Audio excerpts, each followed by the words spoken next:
السلام علیکم ورحمۃ اللہ وبرکاتہ۔ الحمدللہ والصلاة والسلام علی رسول اللہ، اما بعد۔ ناظرین محترم، اس وقت ہمارے ملک کی یا مسلم امہ کی جو صورتحال ہے وہ ہر اعتبار سے پستی کی طرف جا رہی ہے۔ سیاسی اعتبار سے دیکھیں، جغرافیائی اعتبار سے دیکھیں اور دینی اعتبار سے اگر دیکھیں تو یہ پستی ہم سب کے مقدر میں کچھ اس طرح آ چکی ہے کہ کوئی راہ نظر نہیں آتی کہ کون سی راہ اپنائی جائے کہ جس میں ہمیں صحیح طور پر اسلام پر عمل کرنے کا موقع ملے۔ ناظرین، میں ایک دین کا طالب علم ہوں اور دین کے طالب علم کے ناطے سے میں دینی گزارشات ہی آپ کے ذمہ آپ کے گوش گزار کرنا چاہوں گا۔ پہلی بات تو یہ ہے کہ ہمارے ہاں دین کو تقسیم کر دیا گیا ہے اور یہ مذاہب میں تبدیل ہو چکا ہے۔ اصل دین گم ہے اور مذاہب بہت نمایاں ہیں۔ یہ مذاہب جب دین مکمل ہوا، اللہ کے رسول صلی اللہ علیہ وسلم اس دنیا سے رخصت ہوئے تو آپ نے نہ صرف دین مکمل دیا بلکہ شریعت بھی مکمل دی گئی، مگر اس دین پر اکتفا نہیں کیا گیا اور اس شریعت کو بھی کم سمجھا گیا اور اپنے اپنے علماء اور فقہا کے اقوال، ان کے اعمال کو دین کے اندر شامل کر کے انہیں بھی شریعت بنا دیا گیا۔ اس لیے ایک سیدھی سی بات ہے کہ ہمارے پاس شریعت کے جو ادلہ ہیں، سورسز ہیں، اصول ہیں، وہ صرف وحی ہے، اور وحی کی دو قسمیں ہمارے سامنے آتی ہیں، ایک قرآن مجید ہے اور دوسری وما ینطق عن الہوی ان هو الا وحی یوحی، کہ اللہ کا رسول بھی جب کبھی بولتا ہے، جو کچھ کرتا ہے تو وہ بھی وحی کے مطابق ہی کرتا ہے، کیونکہ اس پر وحی کی جاتی ہے۔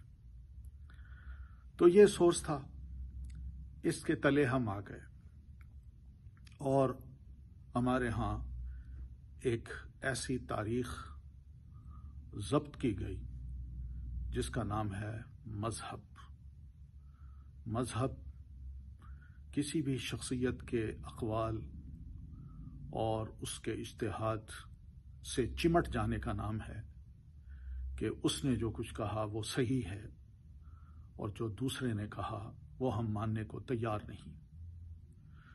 ناظرین، اس سے نقصان یہ ہوا کہ جو مختلف مجتہدین تھے ان کا مقام ہم نے ایک کی سلیکشن کے بعد اپنی نظروں میں ہی گرا دیا اور ہم نے یہ باور کر لیا کہ دین جو سیکھا گیا ہے وہ صرف اسی شخص نے سیکھا ہے، اسی امام نے سیکھا ہے، اسی شخصیت نے سیکھا ہے اور کسی نے نہیں سیکھا۔ کتنے بڑے علماء ہماری تاریخ کے ہیں جن کی کتابیں ہیں، جن کے علم کا ایک نچوڑ ہے ان کی کتابوں میں، مگر ان سب سے دوسروں کو محروم کر دیا جاتا ہے۔ اسی وجہ سے ہمارے ہاں علماء جو ہیں وہ زیادہ تر مذہبی علماء ہیں، دینی علماء نہیں ہیں۔ دین کو سمجھنا ہو تو قرآن و سنت کی طرف آئیے۔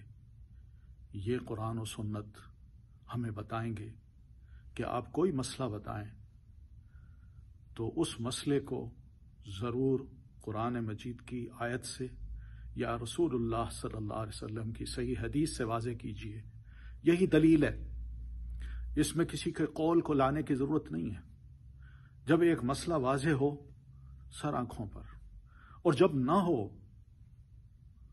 واقعی نہ ہو، تو ایسی صورت میں ہم صحابہ کرام کے اجماع کو دیکھ لیں، ایک صحابی کو نہیں۔ صحابہ کرام جہاں اجتماعی طور پر اکٹھے ہوئے اور انہوں نے اس مسئلے کو قبول کر لیا، اس کو لینا چاہیے، نہ کہ سب صحابہ ایک طرف ہوں اور ایک اور طرف ہو تو ایک کو لے لیں اور باقیوں کو چھوڑ دیں۔ یہی چیز تو مذہب بناتی ہے۔ پھر اسی طرح صحابہ کرام کے بعد تابعین کرام ہیں، ان تابعین میں بھی اسی چیز کو، اسی اصول کو لاگو کیا جائے گا اور پھر اس کے بعد اس مسئلے کا حل تلاش کیا جائے گا۔ یا وہی حل ہمیں وہاں سے مل جائے گا۔